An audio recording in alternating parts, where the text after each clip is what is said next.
Podemos comezar. Bo día. Bo día. No nome do Consello da Cultura Galega, eu son María Xosé Porteiro, membro da Comisión Executiva.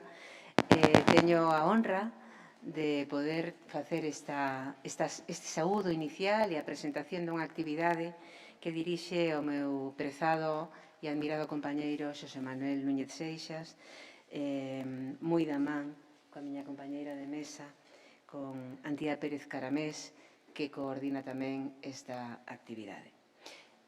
Vai ser unha actividade intensa, das que se facían antes da situación COVID. Non sei se a nova normalidade é volver ao que había antes ou inventar formatos novos. Neste caso estamos volvendo a unha actividade moi densa que ocupará un día e medio, como moi ben saben as persoas que están aquí ou nos están a seguir por streaming.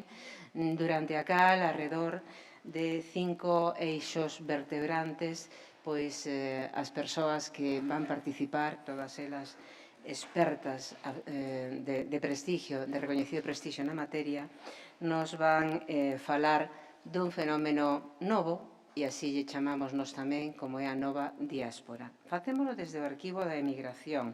Non está de máis lembrar para as persoas que poidan non sabelo, que creo que das que están aquí non haberá ningunha que non o saiba, pero tal vez sí, de quen nos vexa hoxe ou noutro momento a través do streaming en directo ou do que quedará na nosa páxina web, non? O arquivo de emigración ten un labor trascendental para a memoria, a historia de Galicia, porque recompila a documentación sobre a emigración e a diáspora galega en todas as súas épocas e destinos. Trátase de promover e espallar o coñecemento do feito migratorio en Galicia e dende Galicia, de alentar as investigacións, encontros e reflexións científicas alrededor das migracións galegas e mundiais. Teresa, podese quitar a máscara mentras falamos ou é mellor que non? Non a quito. Ben, correcto. Noutras ocasións, pois, si se fai. Bueno, o celme da actividade do Arquivo de Emigración Galega concentrouse, lóxicamente, nos anos 90, nos primeiros tempos da diáspora clásica, non? Na americana, destinos como Argentina, Cuba, Brasil, Uruguai, os Estados Unidos de América, México. Pero estamos xa no tempo de ollar cara ás migracións posteriores a 1946, as migracións a Europa e outros destinos e, sobre todo, reflexionarmos dende o caudal de coñecementos e experiencia que xa adquirimos sobre as migracións máis recentes. Este novo perfil sociodemográfico, as súas peculiaridades e as continuidades con outras épocas, sempre en clave comparada. Por iso, hoxe, como institución, sentímonos moi honrados de acoller aos relatores, as relatoras, os convidados, ao público que queira participar e agardamos, por suposto, aprender moito. Non cabe dúbida de que despois da conferencia inaugural, Antía vai comentarnos precisamente o desenvolvemento do programa, pero non quero deixar de lembrar que a parte desta palestra inaugural alrededor do tema xeral da nova diáspora, vamos poder coñecer a fondo os elementos explicativos, a precariedade, o comunitariado e os mercados laborais globais nesta mesma sesión da mañán, que pola tarde teremos ocasión de aprender, de falar, de coñecer o rexurdir da emigración nos países do sur de Europa e unha mesa redonda sobre a nova diáspora galega, o asociacionismo, acción cultural e activismo político transnacional. Esta é a xornada de hoxe.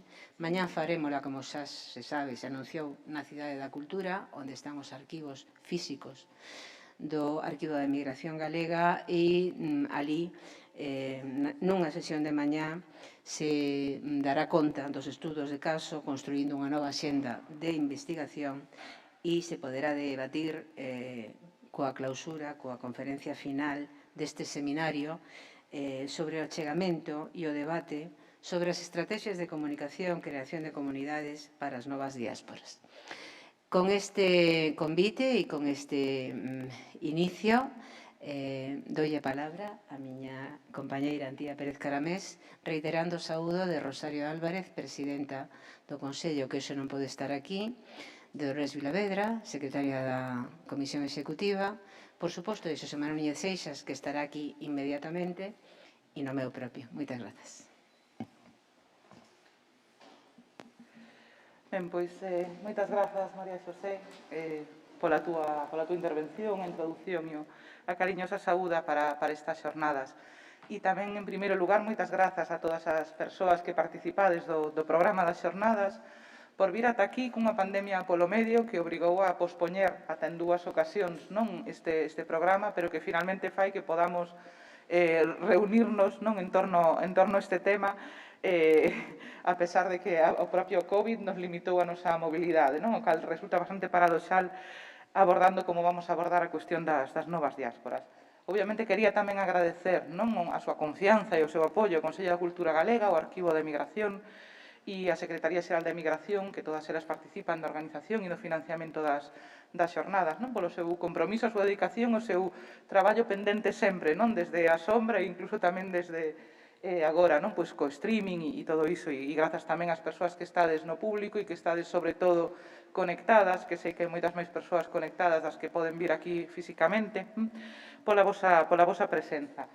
A verdade é que María Xosé xa, en certo modo, deu unha boa introdución do que era a idea ou o propósito das xornadas, que non é outro que abordar a nova vaga da emigración galega, esa que desperta non coa crise económica, pero abordala dunha maneira que permita tomar certa distancia do rebumbio mediático que a rodeou e que permita colocar diante unha serie de elementos, non tanto procesos socioestruturais máis amplos que teñen que ver coa precarización e a vulnerabilidade das vidas, non?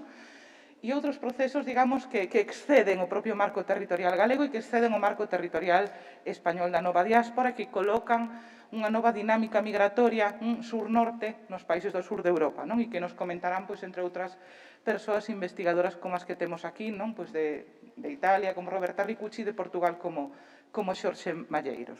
Esta era un pouco a idea que temos, non?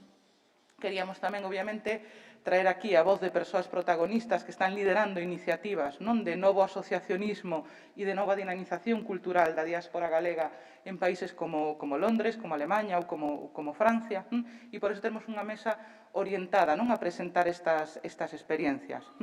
Quería tamén comentarvos que a xornada de mañá, que vai estar un pouco máis centrada en torno a estudios de caso propiamente non desta nova diáspora galega, se vai a celebrar, como comentou xa María Xosé, para que non nos despistemos, na Cidade da Cultura, así que teremos que desplazarnos ata ali, onde efectivamente están os arquivos físicos do Arquivo de Emigración Galega e tamén unha boa ocasión non para chegarnos e darles un vistazo.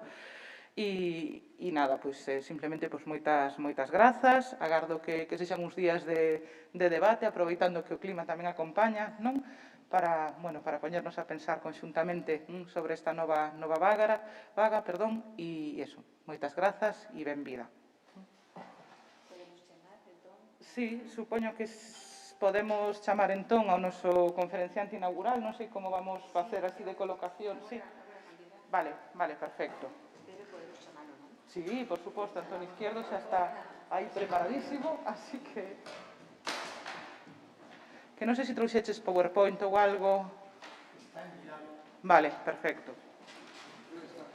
É mellor igual que se sente aquí ou que... Sí. Claro. Vale, sí, eu como me digades.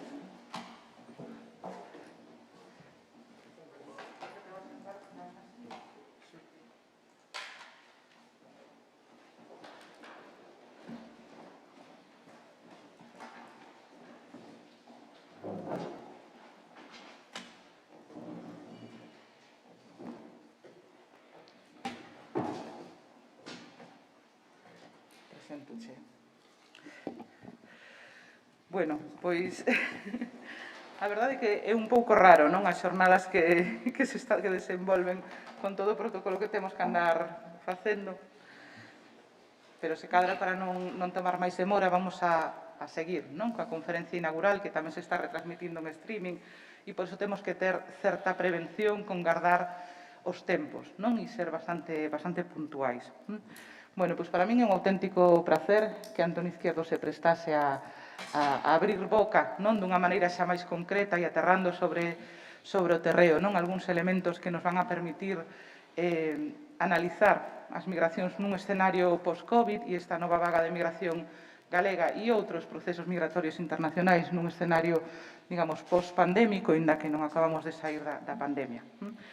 Antonio Izquierdo é catedrático emérito de Socioloxía na Universidade da Coruña e ali fundou o equipo de Socioloxía das Migracións Internacionais, agora denominado Equipo de Investigación Sociedades en Movimento, que eu tamén teño a honra de pertencer. É, obviamente, doutor en Socioloxía e tamén estudou no CNRS e no Instituto Nacional de Estudios Demográficos de París en Francia e realizou estadías de investigación en diversas universidades estadounidenses e tamén no Colexio da Fronteira Norte, en Tijuana, en México. É académico correspondente na Real Academia de Ciencias Morais e Políticas, membro da Academia Europea de Sciences des Arts et des Lettres e agora, moi recentemente, polo cal xa aproveitamos e trasladamos os parabéns, foi elexido membro ordinario da European Academy of Sciences and Arts.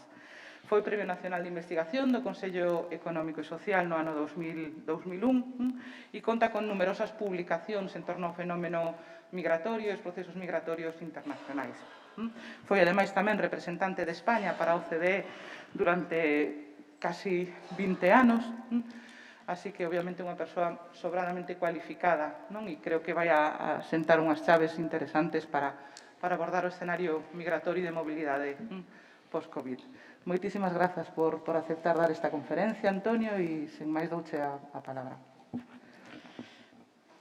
Buenos días y muchas gracias por asistir aquí. Muchas gracias a Antía, la coordinadora, por la invitación. Cuando uno es emérito, que es un título que ahora no tiene mucha honra, siempre agradece que se le invite a estas cosas. Además, con la edad uno pierde brillantez en el vocabulario, en la asociación de ideas, todas esas cosas tan importantes en una conferencia. Bueno, yo me voy a agarrar a la última palabra de las jornadas, que es en contexto. Y voy a dibujar un contexto de lo que, en el que estamos y de lo que se puede deducir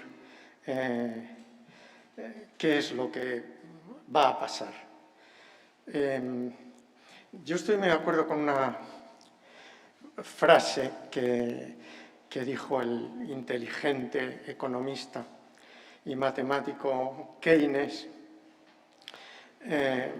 que vaticinaba que pronosticar el futuro con conocimiento es un asunto absurdo y que la mejor manera de conocer el futuro es conocer bien el presente y que desde el presente es de donde mejor podemos caminar.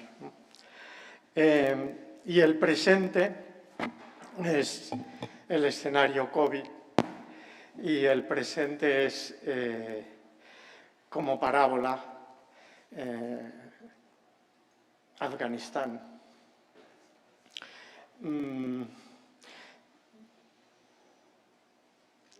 Los datos que voy a utilizar son todos datos secundarios y las fuentes son todas de la OCDE, que, como decía Antía, pues conozco y que, bueno, me parecen suficientemente rigurosas como para plantear este escenario, del que, por otra parte, desconocemos muchas cosas.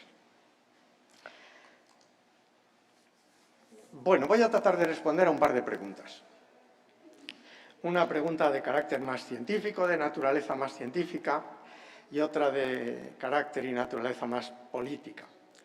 La primera alude a los flujos, la segunda se centra en la integración. Mi primera pregunta es si esta crisis, que ha sido y que está siendo tan poderosa, va a afectar al motivo, a la naturaleza de los flujos o solo va a influir en el calendario de la emigración. Es decir, si estamos en una cesura en la que después vamos a recuperar cuáles van a ser las tendencias que había antes y qué modificaciones se pueden operar ahí, o si estamos en una ruptura en la que efectivamente esto va a dar lugar a otro escenario migratorio. Y si diera lugar a otro escenario migratorio, variaría el perfil de los inmigrantes y la naturaleza de esos flujos. Yo voy a arrancar desde un paraguas teórico que no sé si ustedes conocen, pero que supongo que sí, que es el que me parece más válido ahora mismo. No es que yo crea que los neoclásicos no tienen alguna cosa que se puede recuperar, no es que crea que el enfoque histórico, estructural, muy apoyado en Marx, no tiene muchos elementos que también se pueden recuperar. No es que crea que estos enfoques modernos del transnacionalismo no van a tener alguna influencia, pero ahora mismo, para conocer el escenario actual, a mí me parece, el mejor enfoque me parece el del sistema migratorio, que combina la relación entre los países de origen y de acogida y las estructuras macro y las redes micro y los agentes intermedios. Me parece de momento la más comprensiva, dentro de que se pueden aprovechar otras. Y desde este punto de vista, a mí me parece que las migraciones en los últimos años y hasta hoy tienen un componente esencialmente de huida, de fuga. No de que los inmigrantes estén encandilados por el mercado de trabajo, por las oportunidades que se le ofrecen o por los salarios. Voy a hacer un paréntesis. Me interesaría mucho tener datos de lo que va a pasar en la isla de La Palma cuando acabe lo del volcán. Por poner un ejemplo de lo que yo creo que son los elementos de fuga y de migración. Hay precedentes en una migración volcánica en la cual casi el 40% de los inmigrantes, después de recibir un apoyo económico, se fueron, básicamente porque eran jóvenes y no estaban atados a la pesca, en este caso a la agricultura del plátano. Pero es un asunto que me interesa. Yo creo que en las migraciones hoy dominan los elementos de expulsión, como decían los clásicos, y son elementos que tienen que ver en muchos casos con catástrofes, pero que los elementos predominantes no son los maravillosos puestos de trabajo que se le ofrece aquí a los inmigrantes, ni los salarios un poco más altos que se le ofrece a los inmigrantes, etc. Dejo aparte, aunque luego hablaré un poquito, de la migración altamente cualificada, de la que, por cierto, hay mucho mal conocimiento y muy poca investigación bien hecha. Pero luego hablaré de ella. Bien, yo creo, los tres economistas que a mí más me interesan para explicar esta crisis, lo digo muy brevemente, es un australiano, el que más me interesa, que se llama Stevie King, que es un hombre que es matemático, es post-keynesiano y marxista, y fue discípulo de Minsky, que fue el economista americano que mejor estudió las crisis financieras. Ha escrito un librito muy recientemente, hace pocas semanas que ha salido aquí, que se llama ¿Podemos evitar otra crisis? Y la respuesta es no, y después explica por qué no. Este es uno, y que tiene un modelo muy interesante, y que fue el primero que dijo que iba a haber una crisis en 2008, y lo dijo en 2005, y argumentó por qué, y por eso le dieron varios premios, pero no le han reconocido los académicos dominantes, que son neoclásicos.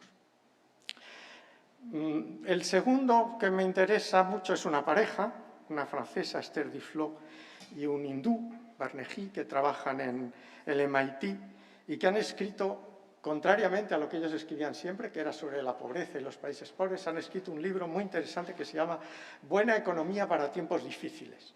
Y es la primera vez que hablan de la economía en los países desarrollados. Y estos economistas, en mi opinión, magníficos y que escriben verdaderamente como Galdós, tienen una escritura fantástica. Estos dos economistas, muy cualitativos, muy teóricos y a la vez muy cuantitativos, muy completos, tienen alguna cosa dicha sobre la inmigración. No mucha, pero un capítulo de ese libro lo dedican a este asunto. Y la tercera economista que me interesa, empate, dos mujeres, dos hombres, es Mariana Mazzucato, que es una italiana que vive en Londres y que tiene, en mi opinión, menos solidez que los anteriores, pero tiene algunas ideas muy sugerentes sobre las misiones y sobre la intervención del Estado en la economía, etc., que entroncan con Steve King, que dice que nunca va a pasar lo que él plantea, pero que sería bueno que el Estado fuera el único que tuviera capacidad de crear dinero y no las bancas o los bancos. Bien, ¿y estos economistas qué dicen? Dicen que estamos en una triple crisis, en una crisis de salud, en una crisis económica y de fondo una crisis ecológico-medioambiental potente. Esto me va a servir para entroncar con el concepto de refugiados, luego más adelante.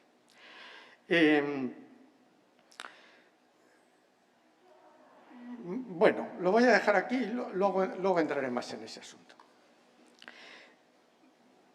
En esta pregunta científica, ¿qué datos tenemos según la OCDE? Los datos que tenemos son que desde el año 74 hasta aquí, o sea, van casi 50 años, al contrario de lo que pasó en las migraciones de 1945 a 73, el motivo laboral es importante, pero no es el dominante. Y esta es la primera hipótesis que yo quiero plantear, que hay una relativa desconexión de las migraciones respecto de los ciclos económicos, particularmente de los ciclos macroeconómicos, en menor medida de los ciclos microeconómicos. La microeconomía se circunscribe a la empresa y a los consumidores, la macroeconomía es la que habla de la inflación, en fin, de la deuda privada, de la deuda pública, de estas cosas. Bueno, el protagonismo de la migración familiar y de la basada en razones humanitarias o forzadas es el mayoritario desde los años 73 o cada vez va siendo más mayoritario, por así decirlo. Explicado de otra manera, después de la Segunda Guerra Mundial entraron muchos trabajadores para reconstruir la industria y la economía. A partir de la crisis del petróleo se modifica el esquema y los trabajadores, que nunca fueron huéspedes del todo y que muchos se quedaron, empezaron a arrastrar en cadena migraciones familiares y empezaron a establecerse, por así decirlo. Bueno, yo creo que en ese escenario todavía estamos. Todavía estamos. El escenario del 73 hasta aquí, con predominio de esas migraciones. Y luego está esta segunda idea, que es que los países receptores queremos que vengan inmigrantes altamente cualificados, con la idea de que va a volver y van a impulsar el crecimiento económico, que desde el año 73 se acabó. Se acabó con la intensidad que se daba antes. Hay pequeños ciclos de crecimiento, pero se acabó.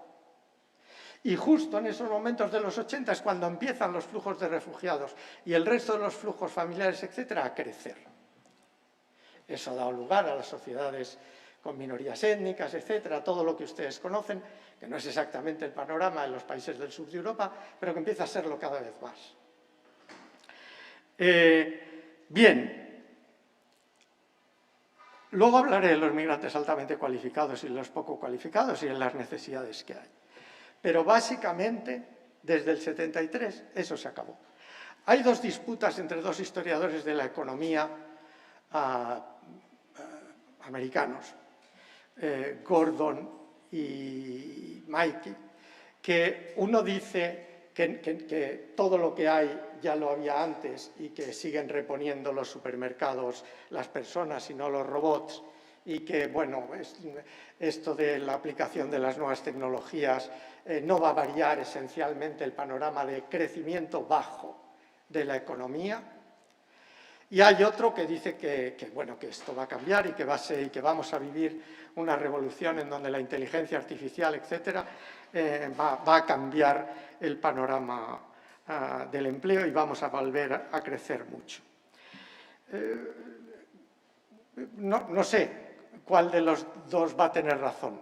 Lo que sí sé apoyándome en las investigaciones de Duflo y Barnegui, es que no sabemos qué factores empujan el crecimiento. O sea, no tenemos ni idea de qué hay que hacer para asegurar el crecimiento. Esto es lo primero que hay que admitir. Y cuando se admite, como admitía Keynes, que la mejor manera de no conocer el futuro, porque nunca lo vamos a conocer, es estudiar bien el presente, Barnegui y Duflo lo que nos dicen es que no tenemos ni idea de cómo asegurar un crecimiento o promover un crecimiento económico. Luego viene otra derivada en la que yo no voy a entrar, que es si se es o no partidario del crecimiento. Puede ser que no sea partidario de decrecer en determinados ámbitos de la vida económica y social. Y este es otro enfoque, el del decrecimiento, en el cual no voy a entrar, pero es interesante tenerlo en cuenta. Permítanme, luego voy a volver atrás, que les dé los datos de esto que estoy diciendo y que hable un poco de la situación entre dos crisis que está estudiando Antía, entre otras personas que están investigando esto. Bueno, después de la gran recesión financiera del 2007-2008 y hasta el 2013, los flujos volvieron a crecer. Volvieron a crecer los flujos hacia los países de la OCDE, hacia los países desarrollados. Crecieron. Particularmente, como lo ven aquí, desde el 2014-15 crecieron los flujos familiares, no los flujos de migraciones forzadas de refugiados, pero se mantienen en un nivel muy alto, pero crecieron también los flujos que ven aquí, laborales, y esto es un poco la composición de la migración que tenemos hoy en los flujos. Domina la familia, si sumamos la familia acompañante es el 41%, la migración humanitaria o forzada es el 11%, ya tenemos más del 50%, la libre circulación, que es el segundo elemento importante, porque los países europeos piensan abastecerse desde hace mucho tiempo con los migrantes intraeuropeos, que consideran más cualificados.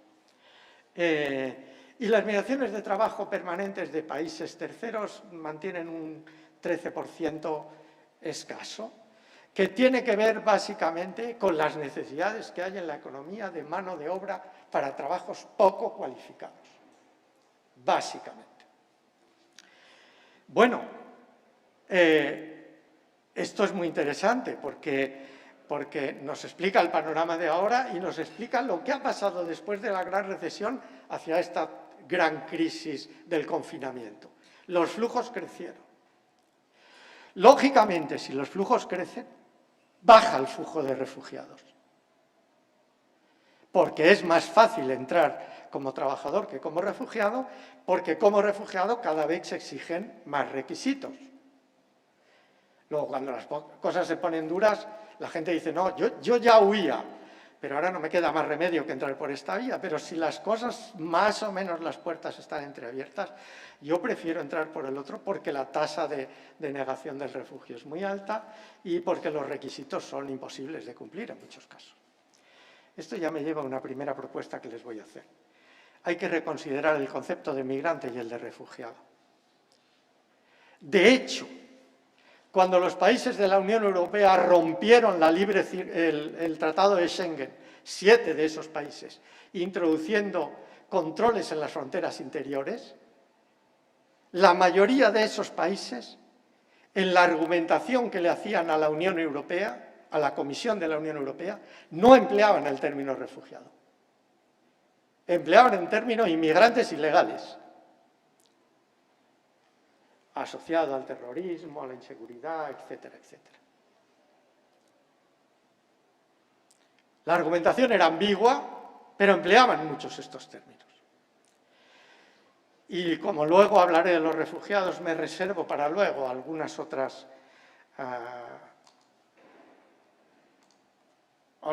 argumentos sobre ese particular. Bueno, este es el panorama durante el lustro pre-COVID, entre que acabó la recesión y que empezó el COVID.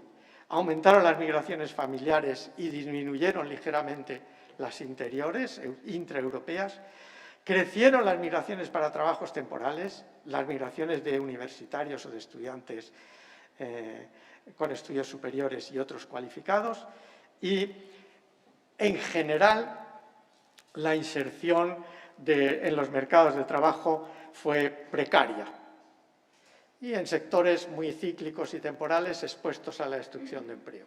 Cuando ha llegado el COVID, esos sectores han sido los que más han sufrido, particularmente el sector servicios, en donde la mayoría estaba trabajando. Y eso pinta un panorama laboral del que luego hablaré, aunque no quisiera circunscribirme solo a las migraciones laborales, porque para las percepciones cada vez tiene más importancia las migraciones, las perspectivas culturales o identitarias de las migraciones y los rechazos identitarios y culturales a las migraciones. Bien, como ya he dicho antes, el crecimiento se acabó en el 73, al menos el crecimiento intenso, después de los 30 gloriosos. Y luego ha habido pequeños ciclos de crecimiento, pero nunca a ese nivel y breves. ¿Y cómo han reaccionado los públicos, las gentes? Que conste que a mí los públicos y las gentes me parecen, desde el 73, los elementos esenciales en los que se basan las políticas migratorias. Las políticas migratorias responden a las percepciones de los personales en las sociedades receptoras, básicamente. Los muy cualificados ni entran ahí, entran por otras vías, básicamente. Y como esa percepción ha sido de rechazo, lo que se pedía eran migrantes temporales para trabajos, mano de obra y temporales, pero mucho cuidado con la migración permanente. Del sur, siempre estamos hablando de los países del sur, es decir, de los países menos desarrollados. Y la reacción de los electores ha sido la que decía el sociólogo judío, polaco, alemán, Norbert Elias, el homo clausus, el hombre que se encierra dentro de sí mismo, y que pierde el sentido de comunidad y de sociedad. Bueno, antes del 73, en esa época del crecimiento, dominaron los flujos europeos, pero cuidado, los flujos europeos en aquellos momentos, del 45 al 73, eran flujos con una enorme tasa de retornos y de movilidad. Recuerdo que las migraciones a lo mejor entraban 650.000 en Alemania y se iban 500.000. Entraban en Francia y se iban de Francia. O sea, había una rotación y una movilidad extraordinaria. Estos datos los tiene la OCDE perfectamente computados y dicho de otro modo, se quedaba un almacén, un depósito, pero había mucha circulación, la economía estaba creciendo, ese depósito que es el que retrata muy bien Jan Moore, el fotógrafo, y describe muy bien John Berger, el novelista, poeta y escritor, en un libro maravilloso que se llama El séptimo hombre, maravilloso libro de fotografías con unos textos de John Berger sensacionales.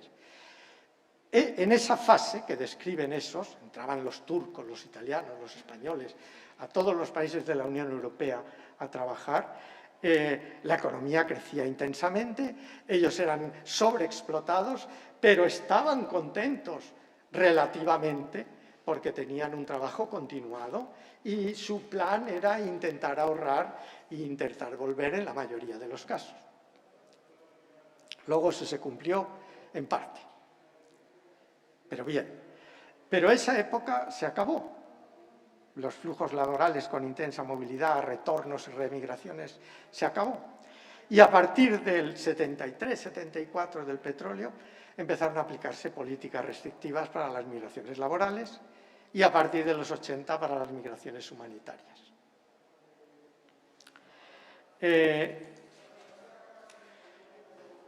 Dicho de otro modo, empezó la relativa desconexión de los ciclos macroeconómicos y de los ciclos económicos. ¿Por qué? Porque cambió también la procedencia de la inmigración. Se agotó el filón europeo, porque los países del sur iban creciendo y cada vez compensaba menos trasladarse a otro país porque las diferencias no eran muy grandes. Aprovecho para decir que la gente no se quiere marchar de su país, en general. Por eso dominan los factores de huida y de expulsión. Y además no migra quien puede, que pueden muchísimos. Domina solo quien, como dice Duflo y Barnegé, se ve devorado por la boca de un tiburón y quiere salir de esa boca. O sea, emigran masivamente los que no ven posibilidades de tener seguridad, aspiraciones, de cumplir aspiraciones, los que básicamente se ven empujados a irse. Hay mucha más gente que podría migrar. La pregunta es ¿por qué no emigran? No migran porque no quieren irse. No quieren. O sea, esa idea de los europeos de que todos quieren venir aquí a la sanidad, vamos a ver cuántos vienen a ponerse las vacunas. No vienen, a pesar de que no van a tener vacunas en esos países. No vienen. Cuesta mucho salir, cuesta mucho atravesar África, cuesta mucho hacer largas migraciones, hay que arrostrar muchos peligros, cuesta no solo económicamente. Y los que llegan son pocos. La mayoría además se quedan en los países limítrofes, cerca de donde tienen que salir. Pero empieza a venir migración del sur. Y cuando empieza a venir migración del sur, pues al cambiar la procedencia y la naturaleza, porque es básicamente familiar, de reagrupación y humanitaria, pues las políticas empiezan a volverse restrictivas. Porque las políticas son esencialmente raciales en el fondo. Segmentan a los inmigrantes. No quieren inmigrantes alejados culturalmente, lo que ellos entienden culturalmente. Me refiero a la mayoría del público, que es el que soporta estas películas, estas políticas. No quieren. Y entonces se rechaza la inmigración del sur. Aunque venga como refugiado, no se los quiere. Pero si hasta Dinamarca se ha quedado con el dinero de los que solicitaban refugio para sus gastos, les ha requisado el dinero, Dinamarca. Y la mayoría de los países quieren mantener a los refugiados alejados en los otros países y les pagan a los otros países para que los almacenen. ¿Por qué? ¿Porque son refugiados? No, porque son migrantes del sur. Los 4 afganos que han colaborado con los países, estos van a venir en cierta parte. Pero no la mayoría de la gente que está siendo acosada. Por cierto, Afganistán lleva casi 20 años siendo el primer país emisor de refugiados, como luego veremos. O sea, con el maravilloso régimen corrupto que pusieron los colonizadores, había migraciones de refugiados masivas. Masivas. Como luego veremos los datos. O sea, esto de que ahora vienen refugiados afganos porque el régimen talibán es muy malo, el régimen talibán se ha hecho bueno a los ojos de la población y por eso ganó la guerra en 7 días. De manera que, ¿cómo sería el régimen anterior? Que era supuestamente el puesto por los ocupantes. Bueno, hubo pocas excepciones en esta época del 75 al 94. La migración étnica a Alemania, la laboral a Suiza, pero ahora sí que es el momento de decir que, bueno, si del 74 hasta aquí queremos inmigrantes cualificados con la expectativa de que influyan en el crecimiento y volvamos a un gran ciclo de crecimiento de las economías en los países receptores, he de decir que los inmigrantes cualificados son los que más hacen bajar los salarios del personal cualificado de los países ricos. Y que el inmigrante no cualificado es el que más empuja al inmigrante no cualificado de los países ricos a posiciones más altas. Porque tienen un insuficiente dominio de la lengua, porque los ponen a los no cualificados en tareas de coordinación, mientras que a los otros los ponen al trabajo básico, mientras que los cualificados, como están encantados porque les ofrecen un trabajo de ingeniero informático, no piden los sueldos londinenses, piden un buen sueldo.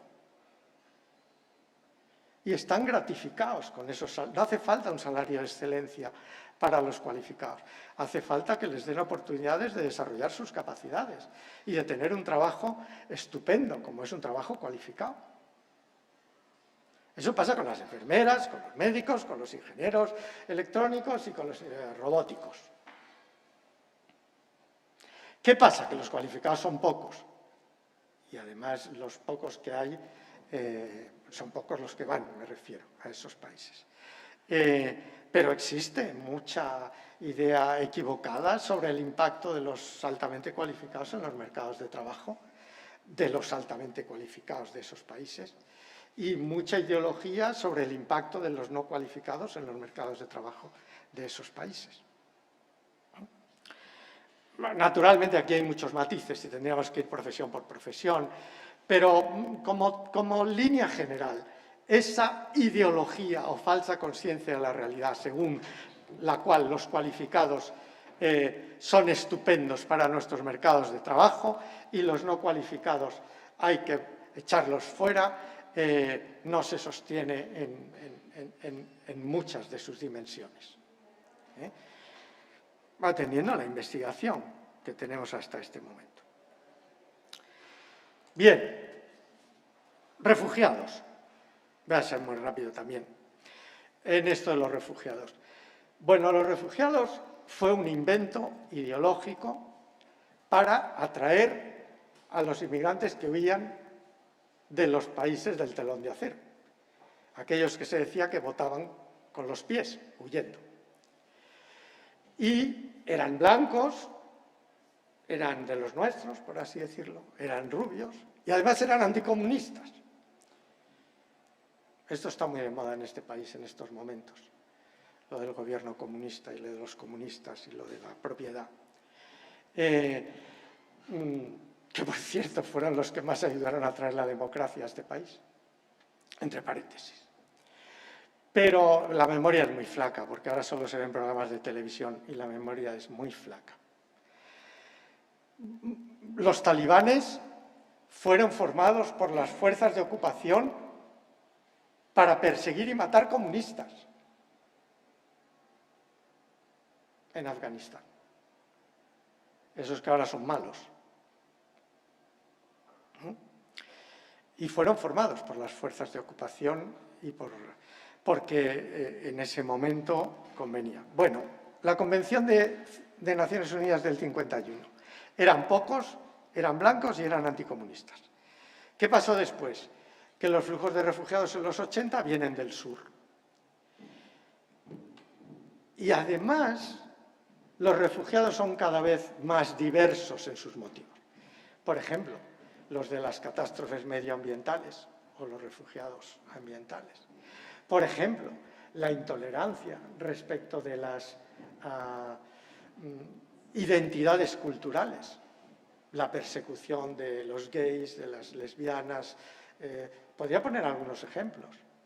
En el barrio de Madrid, que todos ustedes conocen por ser un lugar, en fin, ahora mucho más amable, habitable y rico, yo me sorprendí en varios tribunales de oposiciones académicas porque algunos académicos estadounidenses de altísimo nivel querían venirse a universidades madrileñas, pero de altísimo nivel. Y cuando indagué los motivos, eran sencillamente porque su orientación sexual no era bien recibida en las universidades donde estaban. Y querían salir. Pero cada vez hay más perseguidos por motivos culturales. Y al final, los mismos argumentos para el rechazo se utilizan para la inmigración no cualificada y para los refugiados. Porque los refugiados de los últimos años, esto es importante tenerlo en cuenta, son refugiados muy vulnerables, con pocos estudios y con una salud muy deteriorada. Me refiero desde el 2015-16 hasta ahora, los que han venido en estos últimos 6-7 años. Esta es la gráfica de refugio. Ven cómo sube aquí, el 14-15 está el pico, 15 y 16, luego baja y luego vuelve a subir un poquito. Estamos en el 1.200.000 y estos son en la Unión Europea, algo más de 630.000. Pero les he puesto esta tabla, que no sé si la verán, porque en 2015 pidieron asilo 252.000 afganos. En 2016, 214.000 afganos. En 2017 ya es la primera nacionalidad con 110.000. En el 18 es la primera, en el 19 es la primera. O sea que mucho antes de los talibanes solicitaban asilo cientos de miles de afganos. Cientos de miles de afganos.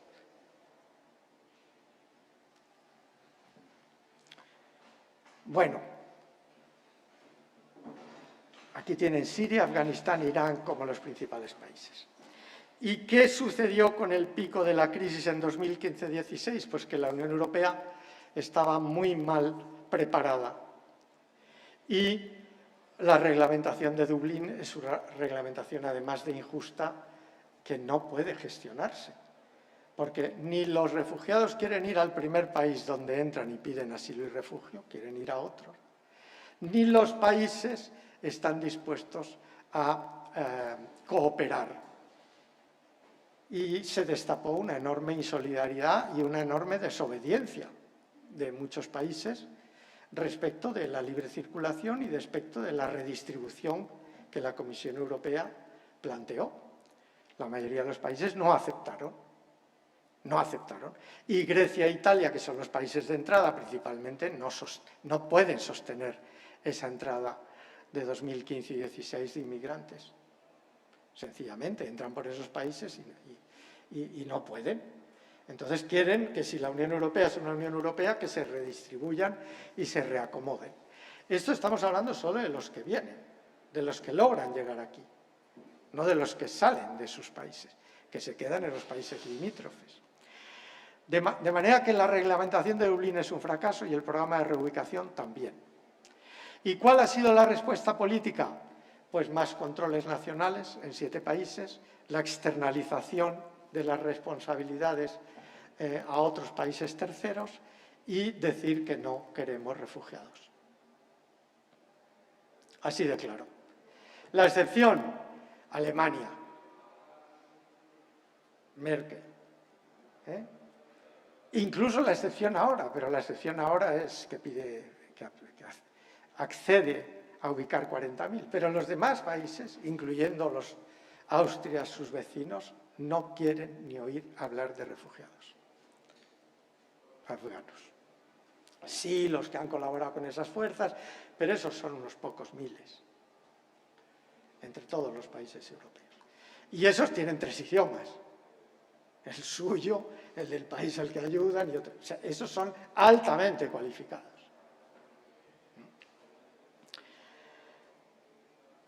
Bien, la respuesta política no ha hablado de integración.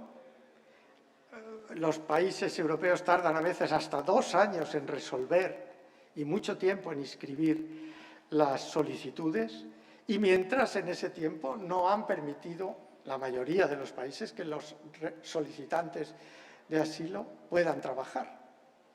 Los tienen con unas ayudas mínimas. Resultado, van a la irregularidad laboral porque tienen que vivir y tienen que trabajar. Y además cada vez se asocia más el refugio con el terrorismo, con la inseguridad, etc. En algunos países eso podría estar justificado. Francia lo justificó por los atentados que hubo, pero en la mayoría de los países no se justifica esa asociación entre terrorismo, inseguridad y refugiados. Simplemente no se quieren. Estas son las solicitudes de asilo. 2013, 2016, 1,5 millones, 15, 16, 2019, 1.200.000. Y estas son en la Unión Europea. O sea, el nivel, a pesar de ser más de 600.000, es un nivel alto, no es el nivel del pico que hubo con Siria y Afganistán en 2015-16, pero es un nivel alto. Claro, de esos 600.000, pues, que son solicitantes de asilo y refugio y que vienen de, como hemos visto antes, de países distintos. Por ejemplo, ahora en 2019 el segundo país después de Afganistán es Venezuela y el tercero Honduras. Claro, es incomparable, ¿no? Afganistán, Venezuela, Honduras, es incomparable. Irak, Siria. De manera que ahí también hay que afinar, pero para eso, para afinar, hacen falta sistemas de gestión de los refugiados y criterios que tengan que ver con la Convención de Ginebra modificada, porque la Convención de Ginebra fue para aquel momento de acogida de inmigrantes anticomunistas que votaban con los pies, no para inmigrantes del sur. Ahora se dice que no son compatibles los inmigrantes del sur y que no se adaptan al perfil de la Convención de Ginebra y que por eso las tasas de resolución son tan bajas. Y voy a terminar. La segunda pregunta, que es la pregunta política, tiene que ver con cómo los vamos a recibir. ¿Cómo los vamos a recibir en unas sociedades en las que la estratificación social o la estructura de clases está fragmentada y rota? Las clases medias sí que están siendo amenazadas por la robotización en una parte de sus empleos. Y obviamente esas clases medias que no quieren saber nada de los ambulatorios con inmigrantes y de los colegios con niños de inmigrantes, reaccionan como reaccionaron al Reino Unido diciendo que no. Y los precarios de abajo, que ya no es clase obrera bien formada y metida en empresas en donde tienen una carrera laboral, pues los precarios de abajo que están acostumbrados a la precariedad pero que no quieren que compitan con ellos y piensan que eso va a redundar en un perjuicio para las pocas prestaciones que reciben, pues tampoco los quieren ver. Sencillamente hay un rechazo entre las clases medias y el precariado muy amplio a todos esos inmigrantes. Y entonces se ha instalado una especie de vocabulario del miedo. Oleadas de refugiados, avalanchas de inmigrantes, que amenazan a las clases medias y venidas a menos, y que también a los precarios manuales les agobia que mengüen aún más los salarios, que empeoren las condiciones laborales y que aumente la temporalidad. En todo ese caldo de cultivo sociológico y de clases ha medrado la derecha política en Francia, en España, en Italia, en Alemania, en Austria, etc. En ese caldo de cultivo ha medrado. Y ahí todos los mensajes que a ustedes se les ocurran tienen cabida. Los flujos se han hundido, obviamente, con el impacto de la pandemia. Yo calculo que cuando tengamos perspectivas de las migraciones del año 2021 veremos que los flujos se han hundido más del 80% en el año 2020, quizá el 90%. Y el impacto de la pandemia ha sido tremendo en 4 ámbitos de la inmigración. En la salud, en donde, por cierto, llamo la atención de que no tenemos datos de cómo afecta el COVID a los inmigrantes y de cómo les ha afectado. Los datos que tenemos son 3 aproximaciones. La aproximación de las minorías étnicas BAME en Reino Unido, pero una minoría étnica no es exactamente la inmigración, porque hay muchos nativos que se reconocen de esa minoría étnica y no son inmigrantes. Ahí los datos son de que a las minorías étnicas les ha afectado mucho más. Los datos de Francia o de Holanda, que son el exceso de muertes respecto del año anterior. El exceso de muertes no precisa la causa de muerte en el certificado de defunción, pero se puede sospechar que mayoritariamente son por COVID. y unos pocos países que tienen datos por origen o por nacionalidad. No por origen y por nacionalidad, por origen o por nacionalidad de las personas que han muerto por COVID. No es el caso, por ejemplo, de este país, que no tiene esos datos, al menos centralizados. Los va a sacar el INE, parece que en un plazo breve de tiempo, vamos a ver qué datos, pero ya estamos viendo que el exceso de mortalidad en el mundo respecto de lo que se ha cuantificado es muy alto, sobre todo en los países pobres, pero también en los países ricos. Eso en la salud. En el trabajo, pues los inmigrantes están concentrados en los servicios, en sectores cíclicos muy golpeados por la pandemia, y ahí las tasas de paro han aumentado muchísimo. Han aumentado por dos motivos, porque los han despedido en algunos países y en otros países porque al quedarse confinados no han vuelto al mercado de trabajo. Han tenido que cuidar de la familia, en particular las mujeres, han tenido que quedarse en casa y se han desanimado y no han ido al mercado de trabajo. Pero vamos a ver estos datos. Aquí es donde están concentrados los inmigrantes. Trabajos domésticos en la Unión Europea, 52% de los que trabajan en el servicio doméstico son inmigrantes. 52%. Hoteles y restaurantes, 1 de cada 4.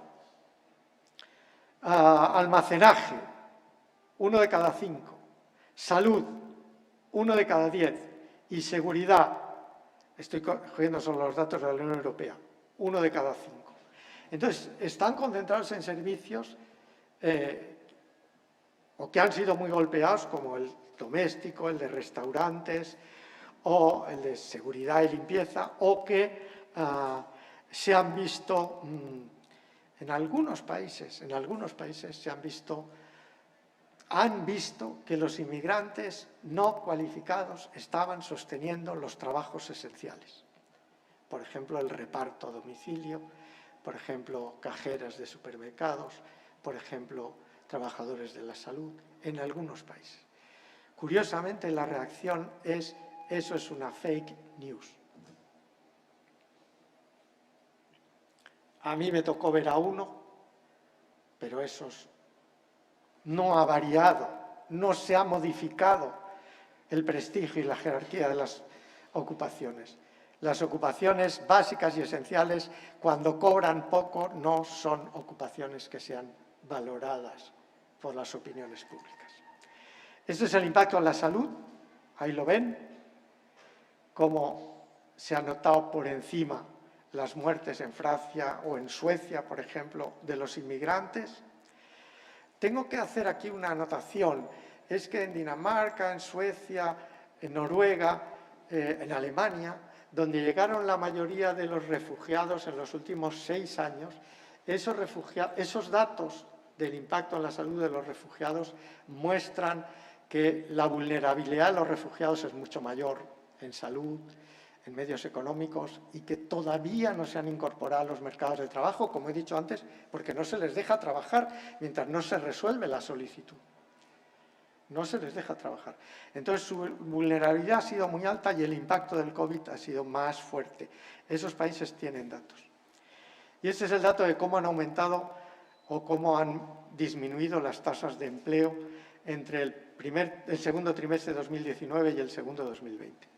Y aquí se ve en negro los nacidos fuera y en negro en España, en Portugal, en Irlanda, en Italia, en Austria e incluso en Noruega y en algunos países, porque allí los trabajadores inmigrantes son básicamente refugiados. Han aumentado más. Estos 4 países, para que no me digan ustedes, estos 4 países en los que no ha habido impacto negativo, la República Checa, Holanda, el Reino Unido, mi respuesta es: no sé por qué. No sé si los datos son buenos, son malos. Si ha pasado así, no me lo explico. Y esto es el impacto que han tenido en la educación de los menores, el COVID. Vamos a ver, ustedes lo encierran en su casa, pero la casa de los migrantes es más pequeñita, es más densa, están más hacinados, El joven estudiante no tiene espacio tranquilo para estudiar en comparación con los nativos y, sobre todo, tiene conexión a Internet y ordenadores, pueden ser mejores o peores, pero más o menos los tienen como los nativos, y sobre todo, durante todo el confinamiento, los alumnos en su casa no han hablado el idioma de los exámenes. En su casa se ha hablado el idioma de las familias. Y el idioma de las familias no coincide con el idioma de los exámenes, sobre todo en las familias llegadas en los últimos 10 años. Y eso implica un retraso evidente en el aprovechamiento de la enseñanza online y a distancia. Y sobre todo implica problemas a la hora de realizar las pruebas de conocimiento, para aprender a pasar de curso. De manera que ahí ven la diferencia que hay en los países entre los estudiantes que han nacido fuera, que son esta flechita, y los estudiantes nativos, que son esta flechita. Y bueno, ya no me queda más que decir, porque me he ido de tiempo, que el stock de inmigrantes permanentes en los países de la OCDE está aumentando, que son 135 millones ya, y en la Unión Europea también, que son 66 millones más. Y que, dicho todo lo anterior, o nos aplicamos en integración, o ese aumento de la inmigración permanente se va a ver cada vez más separada del resto de la población nativa, más discriminada, más excluida y más marginada. Y que en esta tarea de la integración tenemos un problema muy serio, porque los recursos públicos en esta época son recursos públicos que no se van a emplear prioritariamente en la integración de los inmigrantes, sino prioritariamente en los nativos y en la recuperación económica de los nativos. No figura en la agenda política la inmigración como un tema relevante para dedicar más recursos públicos, cuando además los recursos públicos siempre son escasos, pero en estos momentos más escasos, ¿no? La deuda pública ha aumentado mucho, aunque el origen de esta crisis fue la deuda privada, como de la anterior, pero la deuda pública ha aumentado mucho, los recursos van a ser cada vez más escasos y tenemos 3 problemas a los que debemos aplicarnos. Primer asunto, hay que implicar a más actores en la integración, a los empresarios, a los inmigrantes exitosos, y no solo a las ONGs y a los gobiernos y a las administraciones, y a las autoridades locales, porque la integración se da en el ámbito local, básicamente. Y si no se establece una política de integración con más actores y descentralizada, vamos a conseguir pocas cosas. Pocas cosas. Las políticas cada vez se renacionalizan más. Bueno, de la regularización ya no me da tiempo a hablar. Y yo, para responder a las 2 preguntas, creo que esta crisis va a agudizar las tendencias de antes, pero no tiene fuerza cultural para modificar los flujos, la naturaleza de esos flujos. La cuantía quizá, pero no la naturaleza de esos flujos. Yo creo que no ha cambiado la jerarquía de las ocupaciones y que se va a seguir viendo mal a la inmigración del sur y a los refugiados del sur. Que las políticas van a ser cada vez más nacionales y que hemos aprendido sobre todo que los pronósticos y las previsiones que hacemos suelen fallar. Y como suelen fallar, pues yo me voy a parar aquí porque no quiero equivocarme más. Nada más y muchas gracias.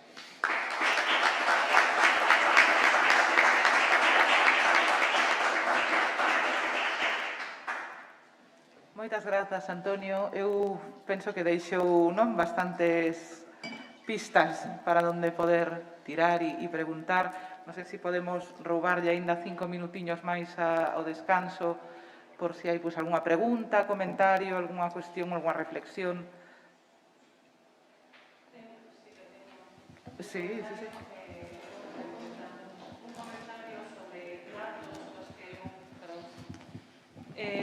Simplemente quería comenzar cun comentario conectando os seus datos cuns datos que eu me atopei estas últimas semanas consultando as estadísticas do xeito no que o COVID afectou a inmigración entre México, o norte de México, e o sur dos Estados Unidos. Os datos oficiais do Border Control, do lado norteamericano, indicaban que durante os 6 últimos meses do 2021, do 2020, a presión migratoria no sur de Estados Unidos baixou a uns niveles pois, que non se coñecían en moito tempo, pero nos 6 primeiros meses do 2021 se triplicou esa presión migratoria pois como antes nunca se coñecera. E os datos que me chamaron a atención foi que esta presión na fronteira sur dos Estados Unidos estaba protagonizada sobre todo por menores non acompañados, que, bueno, pois, que sí que me chamou a atención, era simplemente un comentario para conectar eses datos tan interesantes que ofreceu pois cunha realidade, ¿no? A realidade... ¿Me dejas que comente eso? Sí, de sí, los menores solos. Primero vamos a llamarle menores solos, en vez de menas no acompañados. Entre los refugiados, los 600 y pico mil refugiados que entraron en Alemania en 2015 y 2016, el 5% eran menores solos. Entre los refugiados. Por eso decía dos cosas. Mi hipótesis de la desconexión relativa tiene que ver con que estos flujos no van asociados al ciclo económico. No van asociados. De ahí mi hipótesis de la desconexión relativa de los ciclos. No van asociados. Segundo, este es un buen ejemplo. Yo en algún artículo lo he utilizado. Es un muy buen ejemplo. Y este es un excelente ejemplo de que o se invierte en integración o eso se va a convertir en un problema serio para la cohesión de esas sociedades. Fijaros, cuando se invierte en esa integración, los dos inventores de la vacuna Pfizer en Alemania son turcos. Uno inmigrado y otro nacido allí de pequeñito. Bueno, lo que está claro es que si uno invierte en esa educación, invierte en eso, bueno, no todos van a salir médicos de primer nivel, pero obviamente esa inversión es una inversión que vale la pena, ¿no? Que vale la pena. Y yo creo que efectivamente cada vez los flujos de menores los incluían los flujos familiares. No he hablado de ellos, pero los incluían los flujos no directamente vinculados al mercado de trabajo. Indirectamente sí, porque al final todos tienen repercusión en los mercados de trabajo, pero no como motivación primera o inmediata, ¿no? Aunque luego las mujeres que entren por reagrupación familiar y los menores vayan estudiando y se incorporen. Pero estoy completamente de acuerdo contigo. Esa presión es una, bueno, presión, por llamarle así, ese intento de entrar en los Estados Unidos por la frontera es un intento, no sé, yo pensaba que la administración Biden iba a tener otra actitud ante los flujos migratorios muy diferente de la anterior. La tiene algo diferente, pero no tanto como yo pensaba que iba a ser. O sea, la opinión pública norteamericana está también rebotada, por así decirlo, y se ha encogido. Los estados democráticos se han encogido y los derechos se han encogido. Y en esta crisis los derechos se han encogido. Y no sé cómo va a acabar, porque no soy adivino, pero los estados se han mostrado débiles, fuertes contra los inmigrantes, débiles contra las farmacéuticas, por ejemplo. Fuertes contra los inmigrantes, débiles contra las farmacéuticas, y se han mostrado, y los derechos se han encogido, claramente se han encogido. Y eso me preocupa, sí. La verdad es que tiene usted razón. Esa presión... No, bueno, al hablar de los países de la OCDE estaba pensando básicamente en Europa, pero tiene razón en los Estados Unidos. Muy buena observación. Sí, sí. Sí.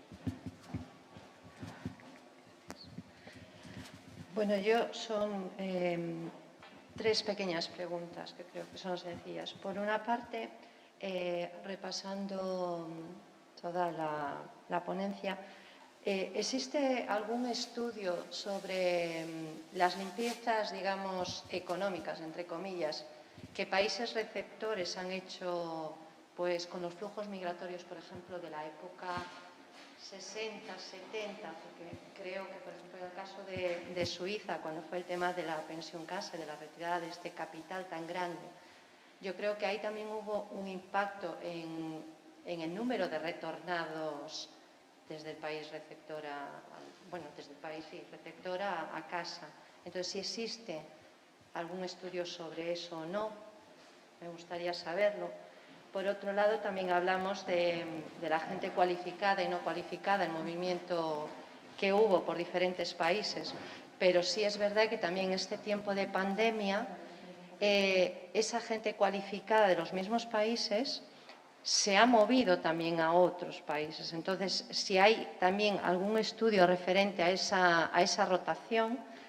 Y por otro lado, bueno, ahí lo hemos hablado ahora mismo sobre las políticas sociales y de integración. Evidentemente cambian según los países de los que estemos hablando, ¿no? De los receptores, que tengan más o menos.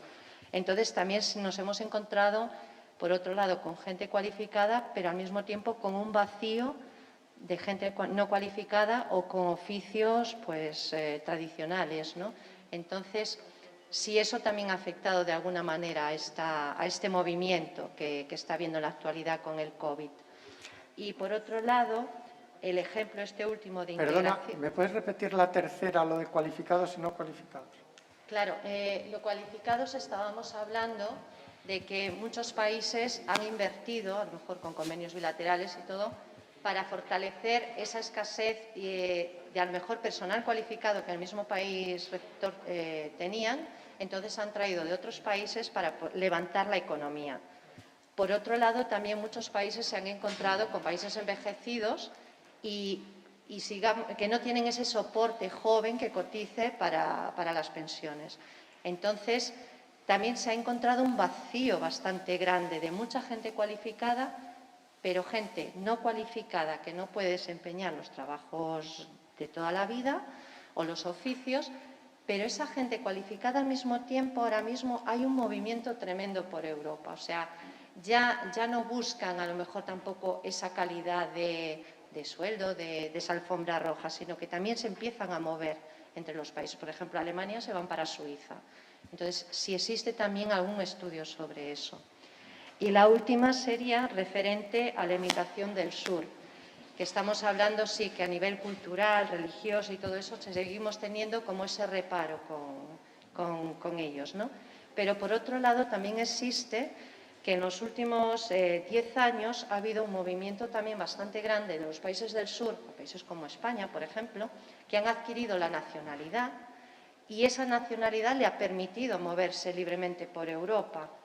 Entonces, en otros países también, como el tema de los creadores de Pfizer, la integración o esas políticas de integración también han conseguido que esa inmigración que en teoría no quieren se está convirtiendo en pilares fundamentales también de los diferentes campos. Entonces, no sé exactamente cómo encajar ese estudio, dónde podríamos colocar ese flujo migratorio. Vale. Bueno, la primera, he dicho algo sobre la enorme movilidad que hubo entre los años 45 y 73 de inmigrantes que estaban en un país, que volvían al suyo. Había una intensísima movilidad de retornos, reemigraciones, etc. Y eso hacía que los stocks no aumentaran tanto, pero sobre todo les daba la sensación a las opiniones públicas de que efectivamente eran huéspedes, que iban y volvían y se iban a volver a sus países. Se fue acumulando stock ahí y al final esos stocks han ido aumentando, como hemos visto en la última gráfica. Pero hubo una intensa movilidad. Lo que pasa es que entonces todas las economías querían trabajadores para la industria o para las minas, querían trabajadores. Y no había problema, en las opiniones públicas tampoco, no había problema para esos trabajadores. El problema ha venido cuando el crecimiento en el 73 se ha parado, se ha detenido. Y nunca va a volver a ser de esa intensidad, nunca me refiero desde el 73 hasta el 2021 que estamos, ¿no? Y bueno, ahí hay opiniones sobre si volverá o no volverá, pero el problema ha venido después. Entonces había mucha rotación, después ya no eran migrantes intraeuropeos, como he dicho, sino eran del sur, y no ha habido tanta rotación. Y entonces las políticas, al volverse más restrictivas, impedían también la circulación rápida de los inmigrantes del sur y se han ido acumulando más. Y ahí ha venido ese cambio de perspectiva. ¿Hay estudios? Sí. En los informes de la OCDE hay estudios sobre esa alta rotación en esa época. Creo recordar que en el informe de 2009 tiene una serie de investigaciones que se hicieron, las tiene reseñadas. Pero si no, me deja el email y si me equivoco en el año, se lo envío. Cualificación, movilidad en la pandemia. Sí, los cualificados, bueno, no en el confinamiento se movía muy poco. En el confinamiento se movieron un poco los transfronterizos, un poco algunos inmigrantes cualificados de la salud, pero pocas categorías más de muy cualificados se movieron durante los confinamientos. Obviamente los cualificados, bueno, no se movieron porque no había aviones, porque no aterrizaban y no salían. O sea, hubo poca movilidad. Y algo los temporeros, algo de entre los no cualificados temporeros, algunos de la agricultura también hubo movimiento, pero poca. Después sí, los cualificados se van moviendo con más facilidad. Pero también los cualificados no necesitan moverse muchas veces y pueden resolver los problemas sin necesidad de moverse de país, ¿no? Verdaderamente los muy cualificados están trabajando para empresas que no necesariamente están ubicadas en ese país, sino en otros países y trabajan de ese modo, ¿no? Tienen un banco en ese país donde les ingresan y trabajan de manera virtual en otros, y las reuniones también se hacen así. Pero bueno, hay más movilidad de los cualificados y de todas maneras la inmigración cualificada no es a la que yo me he referido esencialmente ni la mayoritaria. Es la que se tiene la esperanza de que va a remover hacia arriba el crecimiento, pero esa es una ilusión que se tiene. De momento, el crecimiento está siendo un crecimiento bajo y cíclico. Atraer cualificados para lo de las pensiones. Bueno, efectivamente, los cualificados, cuanto más sueldo tienes, más cotizas teóricamente para las pensiones. Y a los no cualificados.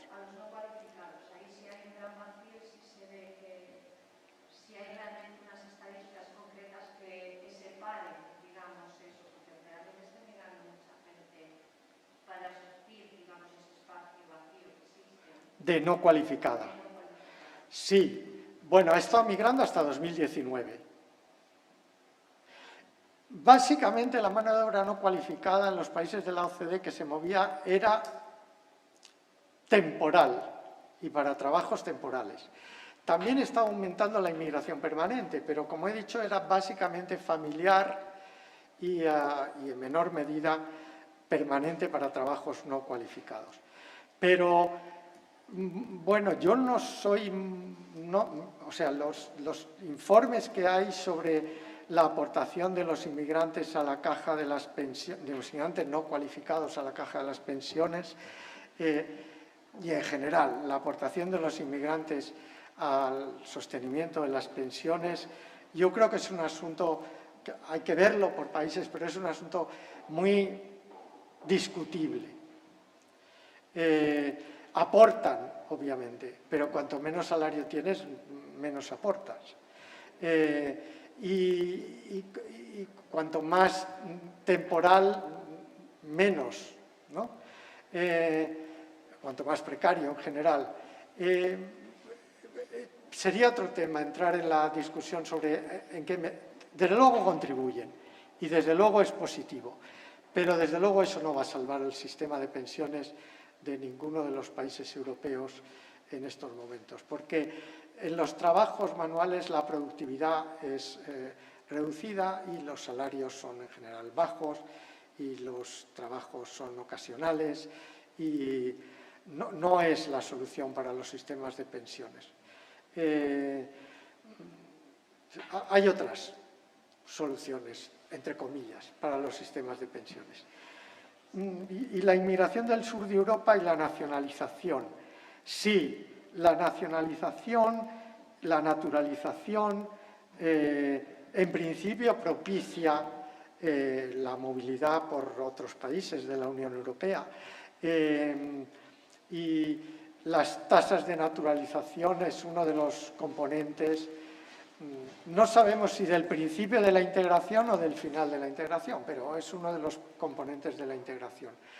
Ahora, ¿eso va a favorecer la circulación? Sí, va a favorecer la circulación, siempre y cuando en las economías de los otros países europeos, digamos, la información que les llegue les compense el traslado de los países del sur de Europa a los países del norte de Europa. De eso se hablará, supongo que en estas jornadas más. Tengo la sensación de que en los países del sur de Europa las migraciones, lo que se llama en el título de las jornadas nuevas migraciones, yo creo que no son nuevas por los destinos, ni son nuevas por la cantidad, que es menor. Yo creo que si se puede adjetivar de nuevas, supongo que ellos lo habrán investigado, será por el perfil. Y supongo que será porque ese perfil es algo más cualificado. Intuyo que los migrantes que se están moviendo en los países, pero no lo sé, eso lo dirán en el seminario, del sur de Europa hacia el norte, son algo cualificados. Algo cualificados. Y no sé si los naturalizados de los países del sur de Europa entran en esa categoría en su mayor parte. Desde luego, la inmigración latinoamericana, por ejemplo, en España es muy diversa y hay alguna que sí es cualificada y otra no es tan cualificada. Y no sé si el motivo, o sea, no sabría responderle a esa pregunta con datos exactamente. Yo espero que en el seminario lo digan, pero intuyo que la inmigración que está yendo no es nueva por la cantidad, repito, ni por los destinos, sino algo por el perfil. Ahora, no sé si los inmigrantes van a poder aportar mucho a esas economías. Supongo que a las economías organizadas como la alemana siempre le vienen bien, pero a las economías de otros países no sé. No sabría decirle más. Bueno, lo dejamos. Sí, Más que nada por mí no, yo digo porque no, se retrasa isto indefinidamente. Sí, efectivamente nos estamos comendo un pouco o tempo do descanso, non? E aínda que efectivamente hai marxe de aquí a comer, sí que vos quero propoñer que fagamos un descanso mínimo de 5 o 10 minutiños e volvemos, vale? Para que todo o mundo teña o seu tempo de intervención, claro, pero claro. Reducimos un poquinho de descanso, se vos parece ben. Moitísimas grazas.